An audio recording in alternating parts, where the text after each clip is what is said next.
Okay, so this is my smart book activity. And so what I decided to do was I decided that I was going to use a few activities to engage the children with some easy sorting activities, various quadrilaterals and non-quadrilaterals. And I thought that this was a cool activity because I could add some names and the students could come up and they would have the opportunity to come up and pick where each thing would go. So in this activity, for example, the student could come up and click pentagon, and the pentagon, he would drag it to the quadrilateral, and he would put it there, and if he got it right, it would go into the spaceship.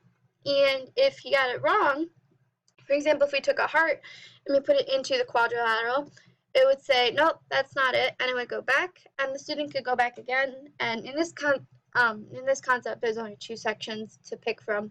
So then he would take it to the non-quadrilaterals, and that's where it would go. So if we just picked another name, for example, Ava would come up and she would grab kite, put it in the quadrilateral, or she could grab a circle and put it in the non-quadrilaterals. So that's pretty self-explanatory. Just, once they know the concepts of what quadrilaterals are, what characteristics they are, the sides, angles, stuff like that, they'll know how to sort them, and it's a good little activity if they're learning, what's a quadrilateral and what's not. The second activity is a little bit of a quiz for the children, and they can do it in partners, or they can compete. And you can do 3 or 4 people, but for this one, we'll just do one because it's easier on the computer. But so if we did one, they can select their players. So let's say they want to be the rhinoceros. Then they can compete, and it'll go around the track. And then a little quiz will pop up with a little question about finding characteristics. So this one has a four-sided shape with 4 equal sides and angles. The students select the answer I think best fits it. So in this case, it would be square. And if they get the answer right, then they get to move on further. And it's better when you work in groups because then you have winners and non-winners, and it's just get to compete as a class, and really friendly competition, and just gives them an opportunity to play against each other.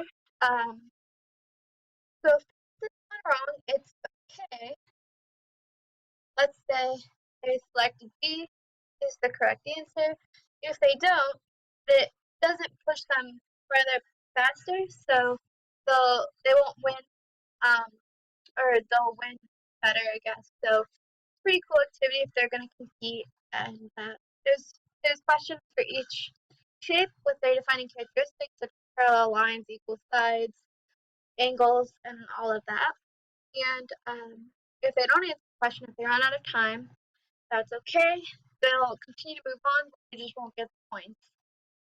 So, and then I'll tell them the right answer, so just in case they couldn't get it, which is still okay.